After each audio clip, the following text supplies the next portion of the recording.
s'il y a bien un truc que je déteste, qui à chaque fois ça me fend le cœur, mais bon, on va dire que le courage de maman à chaque fois prend le dessus. C'est de devoir bloquer mes enfants. Voilà. Alors, il y a les mamans parfaites qui vont me dire « Oh mon Dieu, elle bloque ses enfants. Mon Dieu, mon Dieu, mon Dieu, il faut jamais bloquer un enfant. » Moi, je parle de bloquer les enfants quand il n'y a vraiment pas le choix. C'est-à-dire que ça arrive quand il faut faire une prise de sang, quand il faut faire une perfusion. Là, en l'occurrence, il fallait absolument que j'arrive à lui desserrer le petit truc. Ça m'a pris 1 seconde, mais il voulait pas. Il voulait pas se laisser faire, donc j'avais pas le choix en fait. J'avais pas à le laisser comme ça. Ça peut arriver aussi quand il était plus jeune, qu'il avait des gros glaires ici en fait. Il y avait des gros glaires qu'il fallait que je retire en aspirant avec le mouche-mouche pour que ça aille mieux, pour qu'il arrête de vomir, tousser quand il était très malade. Pareil, il détestait ça, donc voilà. Moi, si ça vous arrive aussi des fois de ne pas avoir de choix, quoi. Bien sûr, on fait pas mal quand on bloque, hein. Et il faut juste tenir les bras, tenir les jambes. D'ailleurs, malheureusement, mon amour, malheureusement, quand ça arrive à l'hôpital, c'est déjà arrivé.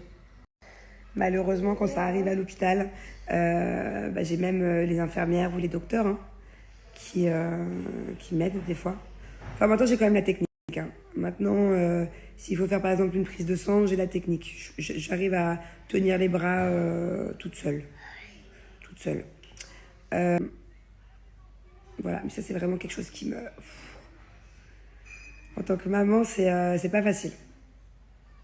C'est pas facile, ça m'est déjà arrivé à l'hôpital. Quand ils étaient très malades, les deux, bon, j'étais forcément fatiguée et très inquiète à la fois, donc c'est pas que le fait de devoir les bloquer, mais il y a des fois où je me souviens, j'ai versé mes petites larmes.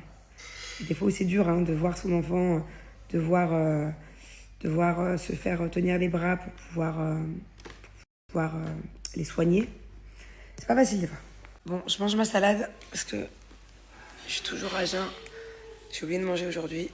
Et tu veux des avocats? Au lieu de dire avocat, dis pas cadeau. Et après, j'aurai un coup de gueule à passer. Après, j'ai un sujet à aborder qui me fait un peu halluciner. Tiens.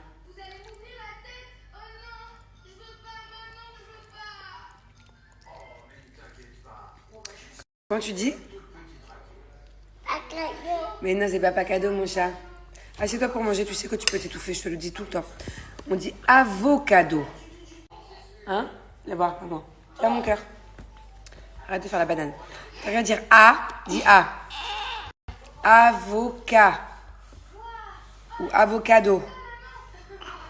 Hein? Tu y arrives ou pas? Non? Tu en veux un autre? Tu veux un œuf? Tu veux de l'œuf? Yes? Pour les amis, je voulais vous parler d'un sujet, pas un truc de ouf, hein, pas un truc grave, mais c'est juste qu'il y a des personnes qui ont fait les malines. Et alors que j'aurais bien aimé les voir à la place de mon fils, enfin, je vous expliquerai après. Là, je sais pas ce que j'ai. Je sais pas ce que j'ai un vrai manque d'énergie. J'ai un vrai manque d'énergie. Pourtant, j'ai dormi cette nuit. J'ai dormi 9h, 10h, je sais pas combien d'heures. Voilà. Et je ressens ça assez régulièrement depuis que j'ai mis mon stérilet. Depuis que je ne prends plus la pilule. Alors, est-ce que c'est hormonal? Je sais pas. Je pense que je vais rentrer dans mes périodes. Je sais pas si c'est un rapport. Je trouve ça rien à voir. Je trouve que je suis juste en manque de quelque chose, en manque de vitamines ou de je ne sais quoi. C'est pas normal, quoi. C'est pas normal qu'en plein milieu de la journée, regardez. Peut-être que je suis encore malade de Bali parce que j'ai super mal là. Je sais pas. Je sais pas. Dites-moi.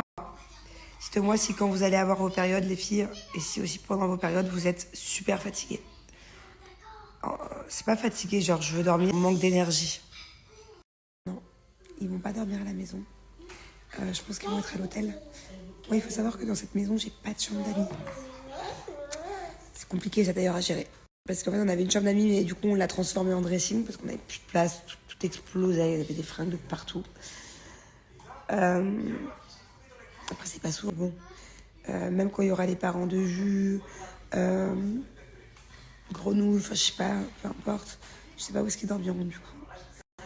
On a une autre chambre ici qui aurait pu être une chambre d'amis, mais qui est la salle de jeu. Donc en fait, on peut pas... on n'a plus de place.